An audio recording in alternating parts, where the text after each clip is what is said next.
हरि दर्शन की प्यासी अखियाँ, हरि दर्शन की प्यासी,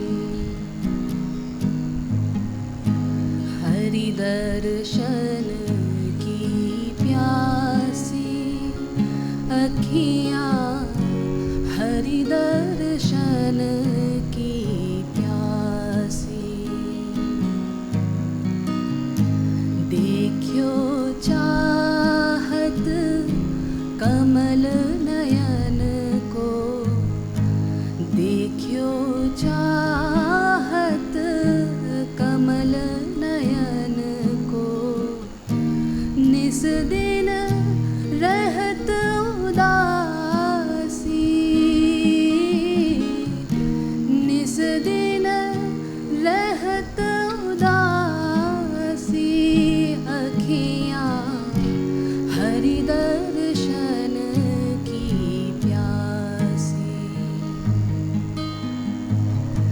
हरि दर्शन की प्यासी अखियाँ, हरि दर्शन की प्यासी।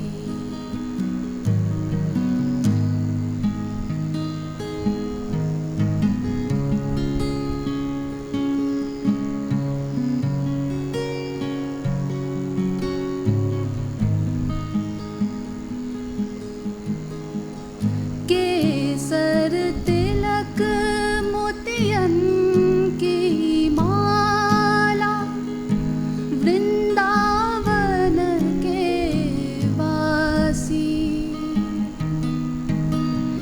केसर तिलक मोतियन की माला, वृंदावन के वासी,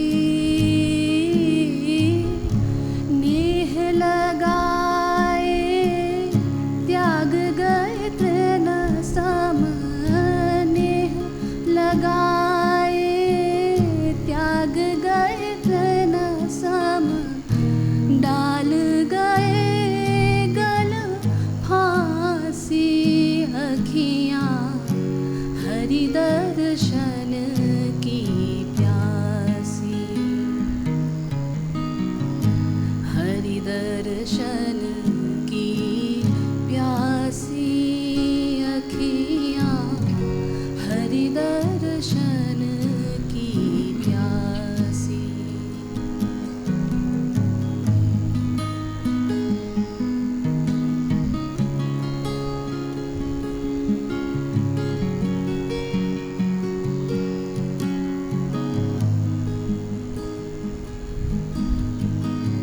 काहू के मन की को जानत, लोगन के मन हासी, काहू के मन की को जानत, लोगन के मन हासी, सूरदास प्रभु तुम्हारे तरस बिन, सूरदास प्रभु तुम्हारे तरस बिन, लीहो करवट कासी अखियाँ, हरि दर्शन की प्यासी, हरि दर्शन की प्यासी अखियाँ, हरि दर्शन की प्यासी, हरि दर्शन की प्यासी अखियाँ, हरि दर्शन की प्यासी अखियाँ, हरि दर्शन की प्यासी अखियाँ, हरि दर्शन की प्यासी।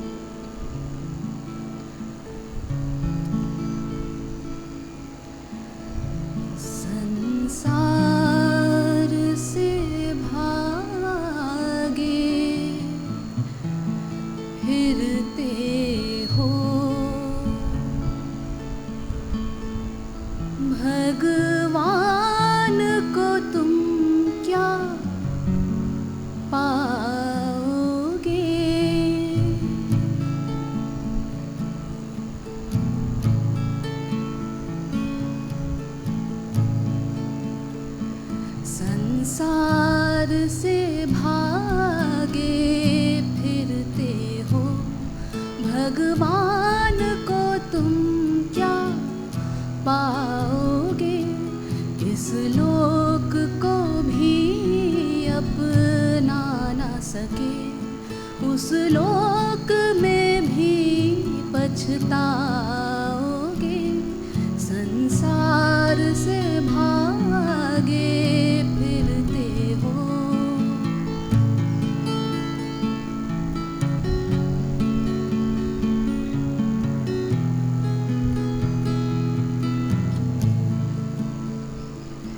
ये पाप है क्या, ये पुण्य है क्या, रीतों पर धर्म के मोहरे हैं। ये पाप है क्या, ये पुण्य है क्या, रीतों पर धर्म के मोहरे हैं। रीतों पर धर्म की मोहरे हैं। हर युग में बदलते धर्मों को कैसे आदर्श बनाओगे। संसार से भागे फिरते हो।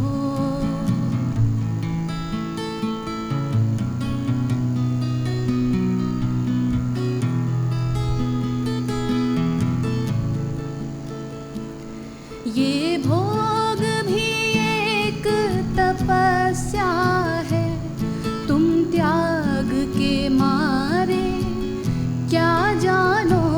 ये भोग भी एक तपस्या है, तुम त्याग के मारे क्या जानो। तुम त्याग के मारे क्या जानो। अपमान रचयिता का होगा, रचना को अगर ठुकराओगे।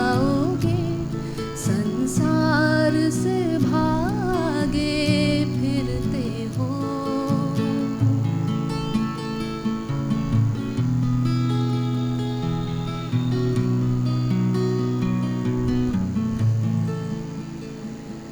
हम कहते हैं ये जग अपना है, तुम कहते हो झूठा सपना है।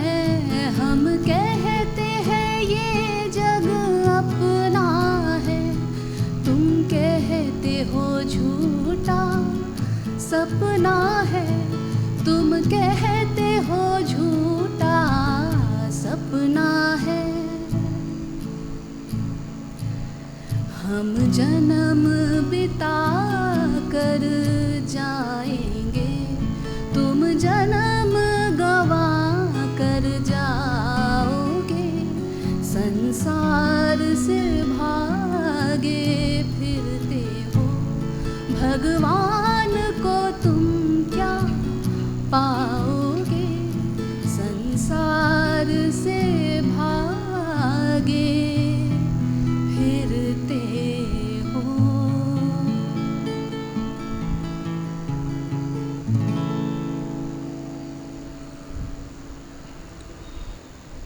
My dear brothers and sisters, this beautiful song that you heard in Arunima's melodious voice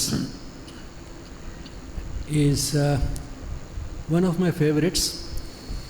In this you find that the poet, who is living a worldly life, is addressing someone who has renounced this world because of the feeling that it's only by renouncing this world and retiring to some forest or a cave or the Himalayas that he'll be able to discover the divine, he'll be able to pursue the divine, live a truly spiritual life. I don't know how many of you also think like this person who has renounced this world, that this world firstly has so much negativity around that it's very difficult to practice spirituality, or that living a spiritual life needs additional time for spiritual practices. Where is the time? We have so many obligations, compulsions and responsibilities. In the midst of it, where is the time for spiritual practice? It is meant for those select few who renounce this world, like this person who is being addressed in this has done. That is the only way. Well, some of us may feel that they are the lucky ones because they can afford to do so. We can't. We are trapped in this world.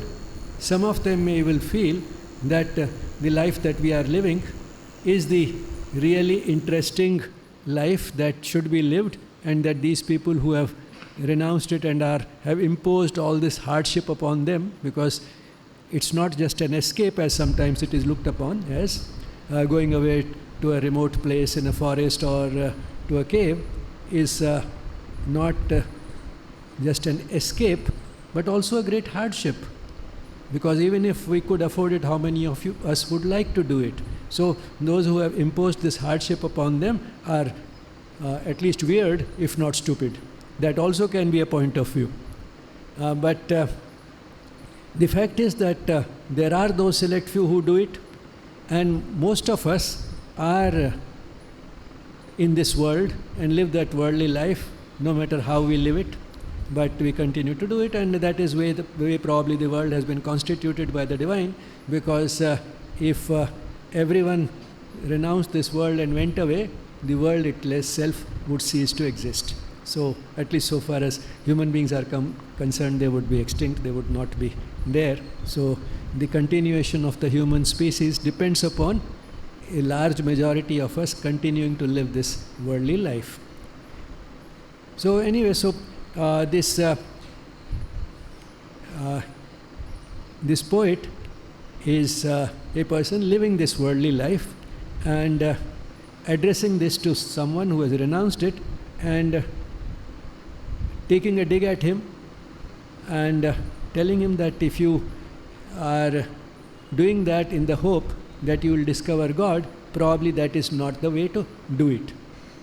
ये पाप है क्या, ये पुण्य है क्या, रीतों पर धर्म के मोहरे हैं, रीतों पर धर्म की मोहरे हैं, हर युग में बदलते धर्मों को कैसे आदर्श बनाओगे, संसार से भागे फिरते हो, भगवान को तुम क्या पाओगे, संसार से भागे फिरते हो. Now this idea of a dichotomy between worldly life and spiritual life is something that is so prevalent that it needs to be addressed. Although Aurobindo and many of these spiritual masters, which were his contemporaries, made a very strong case for a life-affirming brand of spirituality, that not only spirituality can be brought into worldly life, but it should be, and that is the way worldly life can be enriched and ennobled and enhanced, made more meaningful. And it is because of this dichotomy that developed over the last 1,000 years or so that worldly life in this country underwent a gross degeneration. And if we have to restore that glory of the past, where this country was known not only for its culture but also its character, there is no other way but to bring spirituality into worldly life, and that it can be done even in the modern world, in spite of all the difficulties and in spite of all the obstacles and hardships that we feel exist in this world, all the negativity that is around us, it can still be done. Now in this particular stanza, ye paap hai kya, ye punya hai kya, the poet is questioning that this idea of good and evil, which this world has, and it's perhaps because of this person has renounced this world, that this world is full of papa, and that it's only by renouncing the world that I'll be able to practice punya. So the poet is asking, after all, what is this good and evil, this concept of good and evil? It is an arbitrary sort of a way of looking at things. It's arbitrary because it keeps changing with times. धर्म जो बदलता रहता है युग के हिसाब से. This concept of yoga dharma is in fact a central concept in Sanatana Dharma, that the idea of right and wrong keeps changing with times, and as it changes, the so-called conventional morality undergoes a change. Now conventional morality is something which is widely accepted by most people, because most of us tend to be conformists. We want to be like everybody else, and therefore we very often accept it without asking any questions. But then if you raise questions and go into history and see that has it always been so, you discover that many of the things which today we consider to be right were considered wrong a few thousand years ago, and the other way around. So it means that it has not been constant, and once again you can raise questions whether this division is really absolute. And to further sanctify this division between right and wrong, we give it the name of religion. We practice the conventional morality in the name of religion, so that rubber stamp, mohar of the religion sanctifies conventional morality, because after all, most organized religions are also have an ethical code which was framed at a particular period in history, at a particular place, and it is a mental construct. And since it's a mental construct, it suffers from the usual flaws of anything which is at the mental level, which means it is not absolute and can have these flaws of not being universally valid. So that's what happens to this conventional, in case of this conventional morality, which then further is sanctified by placing it in the framework of an organized religion. So once you give it that, place it within that framework, then it starts appearing as if it's a sacred duty to follow that conventional morality, because now it has been sanctified by religion, and that not following it could invite punishment from those who are the keepers of the religion or those who protect this religion, and at a higher level we feel that it will also invite punishment from God, if not immediately later on, maybe later on in the form of the type of life that we get in this world or in some other world after we die. So God will also perhaps punish us. So that is the type of feeling one develops when you violate something which is a part of an ethical code in a religion. So that sort of makes it a little more compelling to us that we must follow it. So that's what the poet is saying here, that ye paap hai kya, ye punya hai kya, what is all this good and evil? Reeton par dharm ki mohre hain. So what has become conventional has been sanctified by affixing to it the rubber stamp of a religion. And the fact is that what is right and wrong, dharma, in the broadest sense and in the ancient sense, means just the sense of right and wrong. What is right and wrong has been changing with times. Har yug ke badalte dharmon ko. So it's this yuga dharma, or what is right and wrong, has been changing with the times, and also of course place, both affected. So with change of place, passage of time, what is right and wrong can change, and the poet is stressing ki how can you make it an ideal, because the ideal has to be only one. The ideal can be only one. Now what is that universal ideal which will not change with time and place. That ideal resides within us. That ideal is within our soul. Soul is the spark of the divine in us. It's the representative of the divine, the spokesperson of the divine.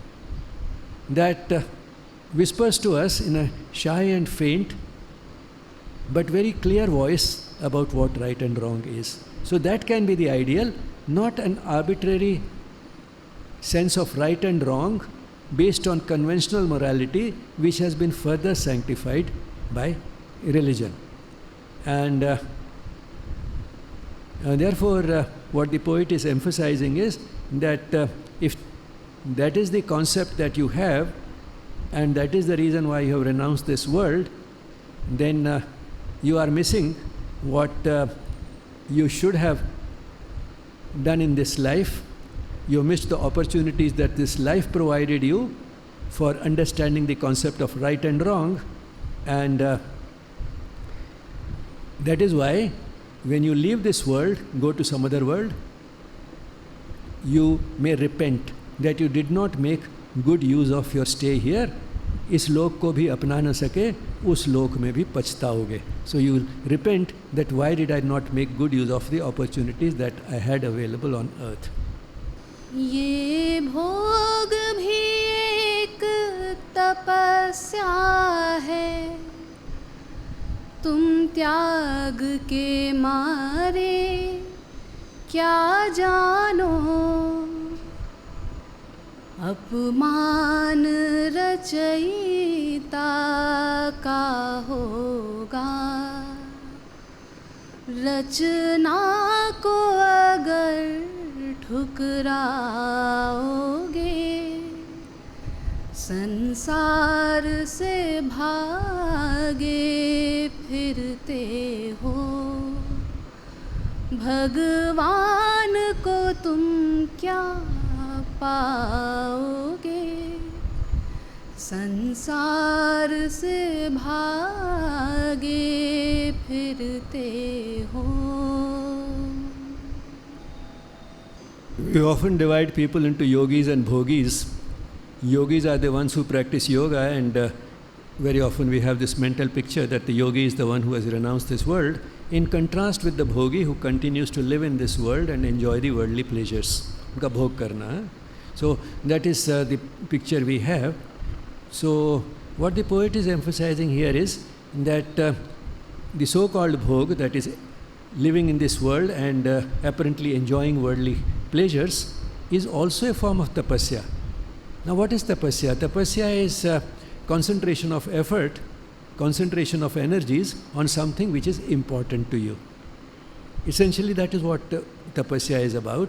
And naturally, if you concentrate on what is really important to you, many other things which may be at least interesting if not important start dropping out of life. They start going out of your life because you never have time for everything, not even for everything worthwhile. And therefore, that is something which happens also in this world while living in this world. Starting with childhood, when a student decides that for some time I will not play, I will not go for games and sports, I will not indulge in any hobbies, I will even observe a social media fast. I will not even go on the social media because my exam is coming. So for a few months, I'll concentrate on my studies. That is also a tapasya. Or a parent who decides that I will not travel, I will not go out to eat because I have to look after a little child and I have to stay with the child. Now, that is also a tapasya. Or a mother decides not to sleep, to stay without sleep the whole night because the child is not well and she needs to take care of the child at night. Now, she has voluntarily decided to give up something which is important and necessary for the sake of the child. Now, which means that you are giving up something, focusing on something, concentrating on something, and in that process giving up many things because this is what matters and you don't have the time and energy for everything. Now that is what essential tapasya is. It's not only the person who has to renounce this world and feels that that the pursuit of the divine, which is possible only by going away, far away from this world, the world is distracting me. So if I renounce the world, all the problems associated with the world will automatically disappear. Na hoga baans, na bajegi bansuri. So in that process, he has left this world. He has gone away from this world. It is not that only he is concentrating on only what matters, that is the pursuit of God.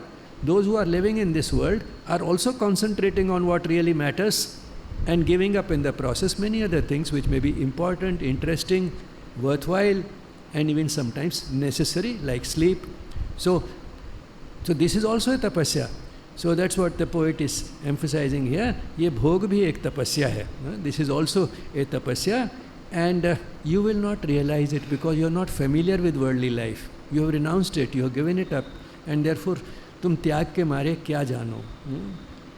The one who has given it up and not experienced it cannot understand it, because you can understand only what you have practiced and experienced, and therefore a true understanding, a true knowledge of how worldly life can become a tapasya cannot come to you if you have not experienced it by renouncing the world. And in fact, it's considered that Grihastha is one of the most testing times which requires this type of tapasya. And if you are truly clear about the significance of Grihastha in spiritual progress, on one hand, it offers maximum difficulties and obstacles. On the other hand, it also offers maximum opportunities. Because very often those who are passing through the thick of Grihastha belong to what is called the sandwich generation. That is, on one hand, they have to take care of the children, that is the younger generation. On the other hand, their parents are also still around, and therefore they also have to take care of them. They are the ones who are considered young enough to be still energetic and be capable of a lot of work, and be responsible to both these generations. So that is the sandwich generation, and balancing the requirements of all these, all the needs of the two generations, the younger and the older generation, and apart from that, meeting all the other professional and social obligations which are also a part of this phase of life, and at the same time taking that minimum care of yourself so that your equipment, which you have been given for doing all this. Equipment has also been given to us by the divine. What is that equipment? The body and the mind. To take care of that equipment also has to be done to be able to do all this. And at the same time, if you are looking at it from the spiritual angle, see how each of these can be a vehicle for spiritual growth. It's not easy, but all the same, that is what makes seeing the opportunity for spiritual growth in Grihastha, in the most difficult part, which is considered the sort of maximum sort of period when you are in the phase of bhog to the highest level, to see that is what makes it both valuable for spiritual growth and also truly enjoyable. Because you see, taking care of all these responsibilities, whether it's at home or within the family or in the society or at the workplace, each of these can be seen as something which is to be done as a duty. It's my duty to take care of my children, it's my duty to take care of my parents and in-laws and so on. Now, that can be seen as a duty. It can also be seen that it is an opportunity to shower my love on somebody. Love is expressed by giving, and you can give what you have to those who need it. Now here there is that complementary situation available. These are the persons who need love, who need care, who need some work to be done, who need a certain amount of money to be put in, some financial requirements. Now these are all things that the children and the older people may need. And I have all of this available to give. So they are giving me an opportunity to express my love by giving what I have because they need it. So I am not helping them. I am not just fulfilling a duty. they are actually helping me by providing me an opportunity for showering my love, and that is the way life becomes meaningful. That is what fulfills the purpose of life. Forget about the high-flown terms like growth of consciousness and spiritual growth. One can see the sense of fulfillment one gets when it does in that spirit. One gets that sense of fulfillment because it fulfills the purpose of life. And why does it do it? Because it gives a practical expression to the oneness which we all have at the fundamental level. At the most fundamental level, we are all one, because in more sophisticated terms, we are manifestations of the same divine. In simpler terms, we are children of the same God. Essentially comes to the same thing. So, at that level, we are all one because of this thing in common, which is common to all of us.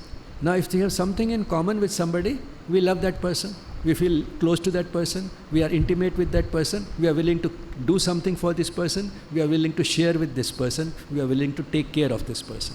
So, this is giving a practical expression to that sense of oneness with the children and the family, with the colleagues at the workplace, with the neighbors and the rest of the society. It's giving us an opportunity to feel that sense of oneness with all of them.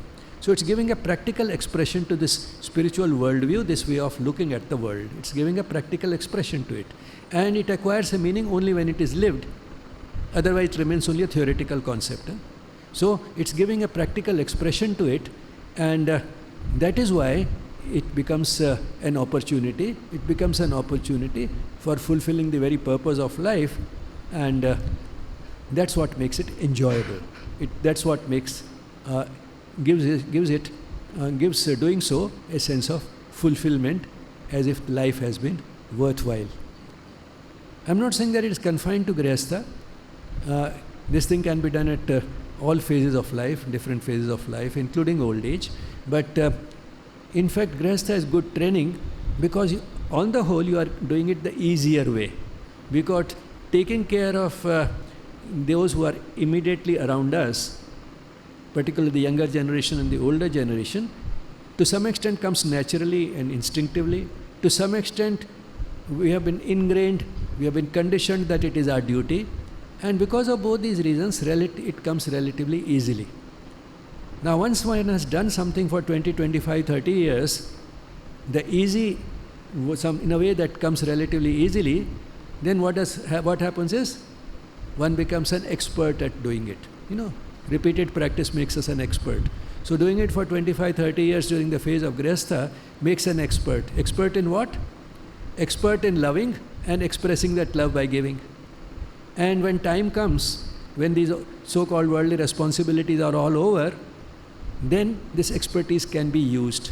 This expertise can be used once again while living in this world, not renouncing it, living in this world by looking around and finding whether somebody else who may not be related to me by blood or marriage, can I do the same for that person? And we'll find that there will always be plenty of such opportunities also available, which means that now we are giving a further wider expression to that same spiritual worldview, that oneness which we all enjoy at a certain level. Because to feel one with someone who is not otherwise related to us is at a still deeper and higher level than someone who is related to us in any case by blood or marriage. So we are now practicing it at a higher level. We are using this expertise at a higher level, and that is what makes it more meaningful. I have often seen, old people sometimes feeling that I fulfilled all my responsibilities, I worked very hard all through my Grihastha, now have earned this leisure. And therefore, now what I'll do is, I'll indulge in all my hobbies, which I could not indulge as a young person. I'll travel a lot, because I still have energy and also have the money to travel. Maybe I will also now start reading more. If you enjoy reading, watch the TV more. Whatever you enjoy doing, you start doing it more, because you feel that now I have to do it all, not out of a sense of responsibility. The responsibility is all over. You find that when people start doing it, they once again find that there is a vacuum in life, something is missing. Why is it that they are doing everything that they apparently enjoy, which they could not do earlier, and yet they are finding something is missing? What is missing is that they are doing all this because I want to do all this so that I am happy, which means you are doing it for your own happiness. When you start doing only everything because I want to get something, even if that getting is happiness, then happiness actually starts eluding us. How will that happiness come? Forget about your happiness, look around and see what is it that I can give. Instead of getting happiness, shift the focus to giving. Once you shift that focus to giving, you find that gives that sense of fulfillment, fills up that gap because of which happiness was eluding us and making the person feel a sense of emptiness. I don't feel any purpose in my life. There's nothing to look forward to. What am I living for? This feeling comes in spite of all the hobbies and everything that you're indulging in. This keeps coming up again and again. Now, when you start showering your love and affection on someone around you, or a group of people around you, or expressing it in any way that you find it convenient and suitable to your circumstances, you find that once again life acquires a purpose, life acquires a meaning, you have something to live for, and that is been found to be one of the best predictors of both well-being, wellness in old age, and also longevity. You live longer. Not only the remainder of life becomes more meaningful, the remainder itself gets longer. There are now research studies, even this type of complex subjects have been researched, and there are enough research studies which have shown all this. So anyway, I drifted probably a little too much, little beyond. So what we were talking about was that ye bhog bhi ek tapasya hai. So living in this world is no less a tapasya than renouncing the world, and this is something which someone who has renounced the world at a very early stage in life cannot understand because he has not experienced it. Tum tyag ke mare kya jano? And then the next line is a very powerful line. Apaman rachayita ka hoga, rachna ko agar thukraoge. Now, this you can read actually Aurobindo here. That because he, has been a very strong critic of the life-negating spirituality, the dichotomy between worldly life and spiritual life that took root in our psyche over the last 1,000 years or so. He has been one of the strongest critics and also one of the most powerful exponents of the other way of looking at spirituality, that is something which is meant for this world, which can be brought into worldly life. Because what is this world from the spiritual point of view, particularly the Vedantic point of view? The world is a manifestation of the divine. What is manifestation? Becoming visible. So the divine or God has become visible in the form of this world and all the other worlds, the material universe as a whole. But we are right now talking about this world and the human life on this world. So let's restrict ourselves to that, but it applies to all creation. So this world and all of us and the worldly life is a manifestation of the divine. It is the divine which has become this. It has acquired another form. It is another form of the divine. Doesn't mean that the divine does not exist beyond all the material universe. It continues to exist in a non-material form as a pure consciousness, also beyond all this. That is the transcendent. But then all the same, it is not only transcendent, it is also universal. That is, it's also present everywhere in the universe, in the material, including this planet and all of us, including each individual. For that matter, each atom and molecule that we have in our bodies. Everything is a manifestation of that. Now, when we say that this world is an illusion, and one step beyond it, this world is a piece of falsehood, we start quickly sort of jump from illusion to falsehood. So, ये तो आँखों का धोखा है, माया जाल है, हम फंस गए हैं, and so on and so forth. When we say that, what we are doing is we are rejecting this world. What are we rejecting? We are rejecting another form of the divine, or the visible form of the divine. How can you reject one form of the divine and accept another? You cannot accept the non-material, invisible form of the divine and reject the form that is visible. So, this is exactly what it is, that if you reject the rachana, that is the creation, then you are also insulting the rachayita, the one who has created it or manifested in it, or manifested in this form. So, you are, by rejecting it, you are in a way insulting it by denying its presence in that manifestation. You are denying its presence there, and that is what Sri Aurobindo calls the denial of the materialist, who feels that the material has no divine in it. So he is denying the material, and at the same time, the one who has run away from this world is also doing something similar, in the sense that's the refusal of the ascetic. The ascetic is also running away because he feels that the divine can be pursued only away from this world by refusing and rejecting this world. So both the refusal of the ascetic and the denial of the materialist are something which Sri Aurobindo has taken exception to, given the logic behind them, and then reconciled them in that wider view where the divine is there in the world and worldly life because another manifestation. It may be an imperfect manifestation, but at the same time it is a manifestation, and since it's an imperfect manifestation, as human beings who have been given the capacity to improve this manifestation, it becomes the purpose of human life to take this manifestation towards perfection. Only human beings have been given this capacity, and therefore it becomes the purpose of their life. And how can they do it?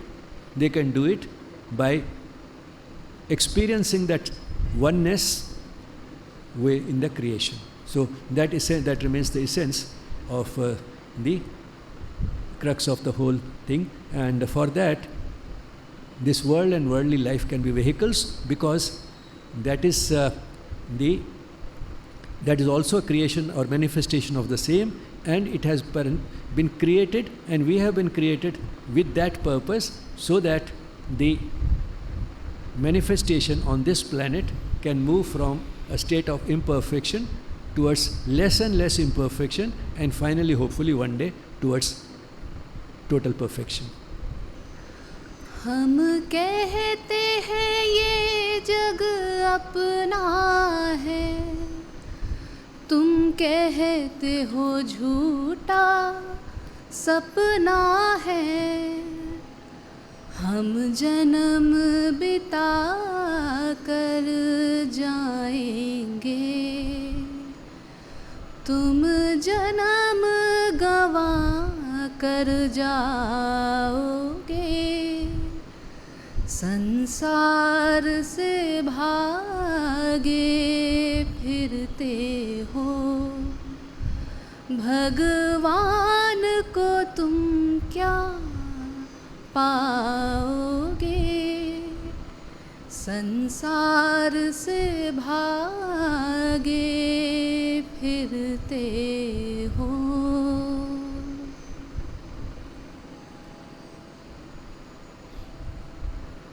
हम कहते हैं ये जग अपना है. Here the poet is speaking on behalf of all of us who live a worldly life, and he says that ये जग अपना है. This is our own world, or another way to put it would be we belong here.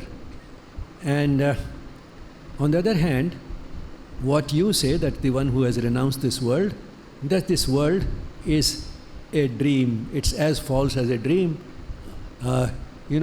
We consider a dream to be totally unreal. When we wake up, nothing that we saw in the dream exists. So it was just a piece of falsehood. The dream was a piece of falsehood, and that's sometimes what the illusionist equates the world with. Now let me clarify this a bit, the concept of illusion and Maya. That this world is a illusion. Illusion is actually not falsehood, and Maya is also not falsehood. Both these words, what they mean is that the appearance is different from the reality. And the classical example given is that a rope may be mistaken for a snake or the other way around. But suppose it is a real rope, but we mistake it for a snake. It appears to be a snake to us, but actually it is a rope. But that doesn't mean that it is not even a real rope. Or, so which means that illusion is just the appearance being different from the reality. In the same way, this world is an illusion or a maya in the sense that it appears that it consists of all the stones and the hills and the trees and the flowers and all the animals and all of us. So that is how we see it. But then that is only a temporary reality of all this. The everlasting underlying reality, which is imperishable and constant, is the divine, which it manifests. So in that sense, the deepest reality of what we see is not the same as we see it. So the deeper reality is different from the way we see it, and therefore it's an illusion or a maya. That is what illusion and maya mean. But then that doesn't make it a piece of falsehood. Say, suppose you have a set of pots, all looking different from each other, and we know that they are temporary. One day they will break. What they will break will give us clay. So the clay is the deeper reality of all these pots. And then you can use that clay, recycle it, and make another set of pots of a different shape and variety as compared to the one which we had earlier. So the deeper reality of all the pots is the clay, but that does not mean that while the pots exist, the pots are unreal. The pots are still real. So in the same way, this world is real. It's a lower order reality. It's not a permanent reality. But at the same time, as Sri Aurobindo has pointed out, that not only it is not everlasting, but at least it seems to be more or less everlasting in its recurrence. It may not be everlasting in its present form, but it seems to be everlasting in its recurrence. But certainly the truly everlasting, imperishable, constant reality is the divine. This is a form of it, another form of it, which is a perishable but recurring reality. And while it exists, it's not unreal. So, that there's a little very sort of powerful expression in Sri Aurobindo's Upanishad. Very few people know that Sri Aurobindo also has written an Upanishad in the Sanskrit language. And in the, I think, very first verse comes, Jagadapi Brahma Satyam Namithya. Jagadapi Brahma. Jagat bhi Brahma hai. This universe is also Brahma or the divine. Satyam Namithya. It is true, it is not a piece of falsehood. So that is so Maya does not mean that it is false. Maya also means that the reality is different from the appearance. That you just admire the sort of Maya, how many forms the divine has taken. The stone, which seems to know nothing and can do nothing, the all-knowing, all-powerful, the one who knows everything and can do everything, has become something which seems to know nothing and can do nothing. And the other extreme, the human being, but all the same, with limited abilities, knows only a little bit and can do only limited. So this is an act of gross self-limitation. And look at the variety. The stone, the hills and the mountains and the trees and the flowers and animals and plants. So many different roles, in so many different forms, the same divine is playing. If you have a movie in which the same star is playing 5 or 6 roles, oh, what a great star. So many roles he is playing. Now here the divine is playing millions of roles. Instead of admiring that capacity of the divine to play these multiple roles, we say that it's also a piece of falsehood. We forget that it's the same actor playing all these roles. So it's not something to be looked down upon as a piece of falsehood. It's something to be admired as a great capacity of the divine, a great humility of the divine to limit itself to these forms which are so imperfect. The perfect divine manifesting in such imperfect form is a great act of humility on the part of the divine. So that is to be admired and worshipped, not rejected as a piece of falsehood. So tum kehte ho jhootha sapna hai, it is not that. And then if you realize that this world is also a manifestation of the divine, getting involved in it can be a means of spiritual growth or fulfilling the purpose of life. It can be a tapasya. If you realize that, then you find that you have spent life meaningfully. हम जन्म बिता कर जाएंगे. We'll also spend our life and spend it meaningfully. तुम जन्म गंवा कर जाओगे, which means you'll also live your life, but would have essentially wasted it.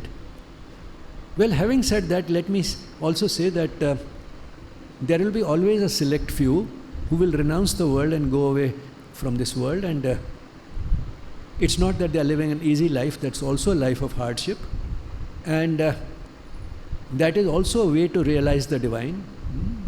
It's not that they will not realize the divine. This is a little too harsh, but same time, sometimes, to make a point you have to use harsh language. So the poet has made a point very effectively, and that's the point I have been trying to bring out, and Sri Aurobindo also has made that point in very strong and emphatic language. But at the same time, Sri Aurobindo is all accommodating, all comprehending. And you find that even with such people who have renounced the world, those select few, he has no quarrel. That comes out in a very beautiful expression in Savitri. And it comes in the period, when Savitri is going through the forest in search of a mate. Before she discovers Satyavan, she finds there are many rishis in the forests. And then Sri Aurobindo has described at some length these rishis. And one of the expressions that he uses for these rishis is helping the world through world indifference. It's a beautiful expression. Somehow it stuck to me. Helping the world through world indifference. So these rishis are also helping the world. How are they helping the world? Not by getting involved in the world, but by becoming indifferent to the world, through world indifference. And how can not getting involved and being indifferent help the world itself? They are contributing to that, firstly, to that level of consciousness of this planet by taking their consciousness to that peak, which will at least take the average one wee bit up. More than that, what they are doing is they are radiating those positive vibrations which go far beyond their physical presence in the forest and are creating that positivity in the atmosphere, which is probably keeping the world alive. There's a modern thinker and probably a spiritual master, or maybe, I don't know, David Hawkins, who was a psychiatrist. He has again said at some place that people at the level of a rishi, he has quantified consciousness, whose level, consciousness is at the level of the rishi. If there are 12 such people in the world, they can counteract the negativity of the whole world. And then he says, there are 12 such people alive today. I mean, the 12, forget the 12 part and all that. But the means is that those 12 people who have reached that level, and probably they are not visible to us, they are living in these forests, it is because of them that that negativity is being counteracted and the world is still going. So I'm not saying that therefore we have anything against them, but neither it will suit all of us, nor are we all made for that type of life, nor will the world continue if all of us do it. So let the select few who do it, we admire them, we worship them from a distance, that is fine, and we realize their contribution also. But then at the same time, let's also understand that doesn't mean that in worldly life there is no time for spirituality, there is no opportunity for spirituality. In fact, worldly life can be a very good vehicle for the practice of spirituality. That is all what Sri Aurobindo has said, and that is what this song is also telling us. And for most of us, what suits us is make use of the opportunities which we have available in this world, and that translates essentially into just one word, and that is love. In any phase of life, look around and see in these particular circumstances, in this phase of life, who are the people on whom you can shower your love by giving what you have to those who need it.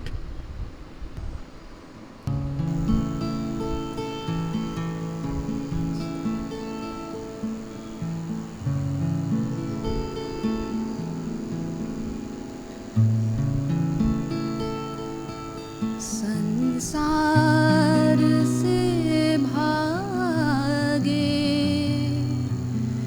फिरते हो भटकते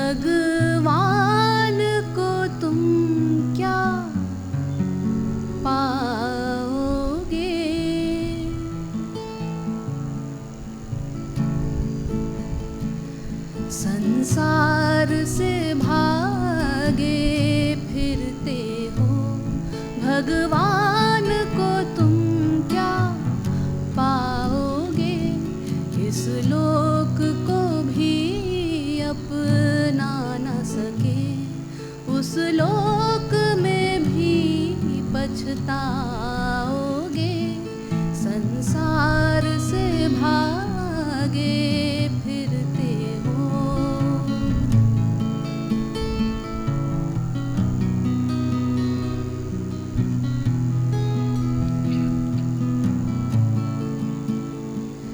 ये पाप है क्या, ये पुण्य है क्या, रीतों पर धर्म की मोहरे हैं। ये पाप है क्या, ये पुण्य है क्या, रीतों पर धर्म की मोहरे हैं। रीतों पर धर्म की मोहरे हैं। हर युग में बदलते धर्मों को कैसे आदर्श बनाओगे। संसार से भागे फिरते हो।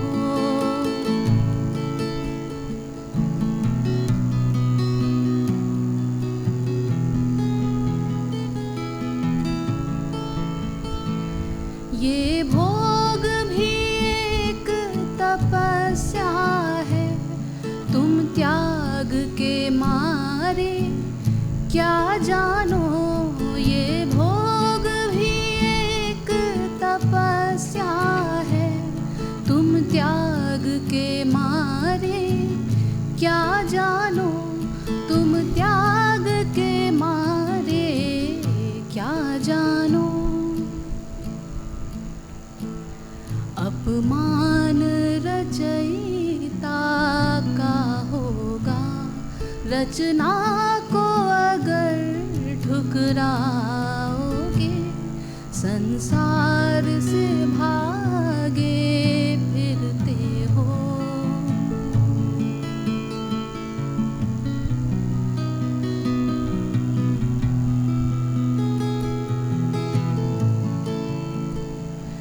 हम कहते हैं ये जग अपना है, तुम कहते हो झूठा सपना है। हम कहते हैं ये जग अपना है, तुम कहते हो झूठा सपना है। तुम कहते हो झूठा सपना है। हम जन्म बिता कर जान